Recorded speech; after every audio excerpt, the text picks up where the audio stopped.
मराठी गाणं का नाही लावू शकत तुम्ही? मराठी गाणं का नाही लावू शकत? नाही पण तुम्ही सांगा ना, सरळ सांगा. हरकत ते आहेत तिकडे उभे, ते सनी मॅनेजर आहेत.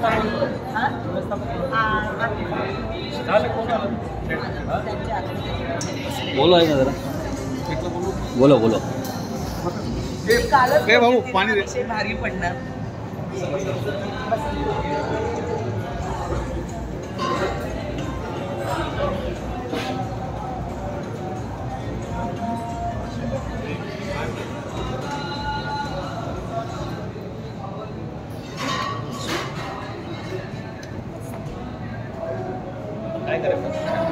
माझं आता काय ते बोलणं झालं त्यांनी परत आता स्पष्टपणे हे केलेलं आहे. आणि मालक असं म्हणाला, मला हे सगळं काही प्रकार माहितीच नाही, पण तुमच्यापर्यंत येण्याची आम्हाला गरज वाटतच नाही. पहिली गोष्ट आम्ही जे बोलतो त्याला नाकारी घातली. आणि आता इथे रोजच्या रोज पहिले मराठी गाण्यांची सुरुवात होती. मी रोज इथे येणार आणि कष्ट अर्धा तास ऐकून जाणार, मी नाही तर दुसरं होणार. आणि मी म्हटलं पहिली गोष्ट आम्हाला फरमाईश करायची गरज लागलीच नाही पाहिजे. तीच त्याच गाण्याची सुरुवात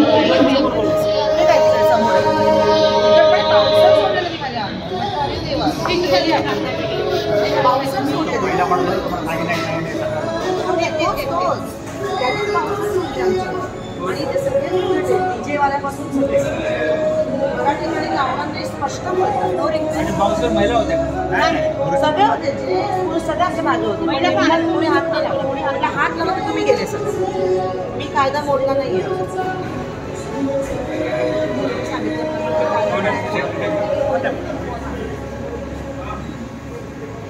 हे सर. गोवर्धन देशमुख मराठी प्रकरण माहिती पडलं तुम्हाला?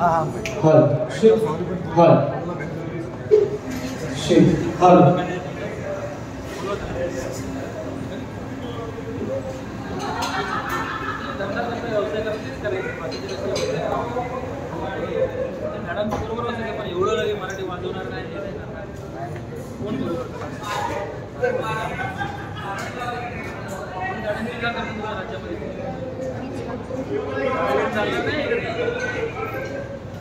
धंदा करता, नोकऱ्या करता, ते करा. काय बोलतो का कधीमध्ये येतो का तुमच्या मराठीच्या बाबतीमध्ये एक पण शब्द समाज सहन केला जात आहे. रिक्वेस्ट करायला लागते तुम्हाला. तुम्ही व्यवस्थापनाचं नाव कसं घेतलं मग? व्यवस्थापनाचा नियम आहे म्हणून. व्यवस्थापन तर माहितीच नाही बोलले, साहेबच बोलतात माहित नाही आम्हाला. लागणार नाही, चालत नाही. कोणी ठरवलं काम? कोणी ठरवलंय? तुम्ही बोलला व्हिडिओमध्ये? अरे व्हिडिओमध्ये तुम्ही बोललात की नाही बोलला? व्हिडिओ आहे आमच्याकडे सर. बोलला आमचा नियम आहे. तुम्ही मालकाला तर विचारा, साहेबाला विचारा तुमच्या, मग ठरवा. वडीपिढी नाही. आता एक वेळेस ठीक आहे, मला मॅडमने विनंती केली आहे, साहेब मी मगाशी जेवण सगळं सॉल्व्ह केलं आहे. मला द्वेष आहे का मराठीचा? असं काही नाही. भाटा पिटा इथेच पगार घेत आहे, महाराष्ट्र आहे म्हणून जगताय तुम्ही.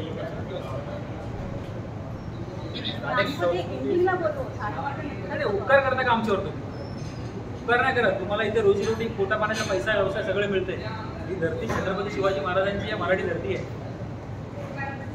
तुम्ही इथे मान ठेवला पाहिजे प्रत्येकाचा. आणि तुमचे कस्टमर आहेत ते काय असे नवीन कोणी येऊन तुम्हाला दादागिरी करत नाही.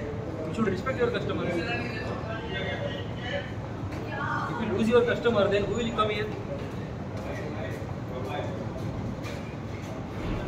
आणि सगळ्यात पहिले तुम्ही जे हे डीजे वाले, तुम्ही आम्हाला जे आता रिझन दिलं तर हे डीजे वाले आमचे नव्हते, पण पे तुम्हीच करता ना त्यांना, तर तुमच्या अंडरच असणार ना ते.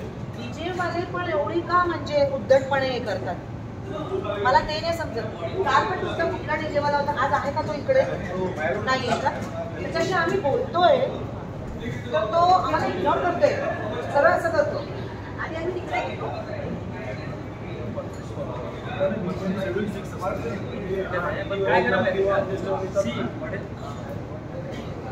जेव्हा आपण एखाद्या ठिकाणी जातो, त्याची ओळख आहे ना, आयडेंटिटी.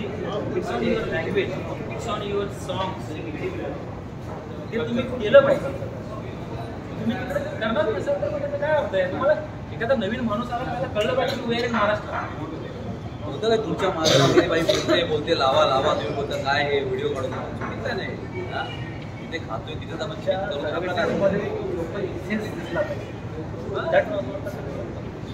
एवढं मोठं तुम्ही सेटअप लावलाय, तेवढं काळजी करा. तुमचं काय जाणार आहे?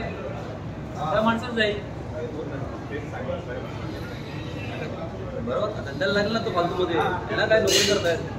तुमच्यामुळे त्या माणसाचं नुकसान होईल ना. एवढा मोठा सेटअप तर त्याने फुकट लावलाय ना. थोडा रिस्पेक्ट करा लोकांची. चला साहेब, धन्यवाद. काळजी घ्या आणि मराठी गाणं थोडंसं सुरुवातीला लावा रोज. मला येऊ देऊ नका. तक्रार आले का आमदार बसूया आपण. आज महिला भगिनी माझ्या मराठी गाणं लावून फक्त मला ते कोण प्राणी आहे तो बघायचा होता. ते त्यांनी माफी मागून नामा आधीच पाठवला होता पोलीस स्टेशनला, पण तो मी सनी रैना, लुडोचा मॅनेजर. काल जी घटना घडली इकडे त्यामध्ये मिसअंडरस्टँडिंग होती. आम्ही पण महाराष्ट्रामध्ये आहे, आम्ही पण मराठी गाणे वाजवतो इकडे. काल आम्ही बाहेरून डीजे आणला होता म्हणून त्यांनी ते गाणं प्ले नाही केला. नंतर जी मॅडमने मला सांगितलं तो मी डीजे कडे गेला आणि त्याला सांगितलं की भाई तुम्ही एक मराठी सॉन्ग प्ले करा. आणि त्याबद्दल तर वैशाली मॅडमला काय मी बुरा वाटला होता, तुम्ही मनापासून माफी मागतो. आणि आम्ही इकडे मराठी गाणं वाजवतो. तुम्ही कधी पण या, कधी पण तुम्ही बघू शकतात की आम्ही मराठी सॉन्ग प्ले करतात की नाही करतात. आणि मी महाराष्ट्राचा आहे आणि मी मराठीच्या भाषेचा इज्जत करतो. त्यामुळे आता काय मिसअंडरस्टँडिंग झाली आहे आणि वैशाली मॅडमला काय बुरा वाटला असेल तर मी मनापासून माफी मागतो.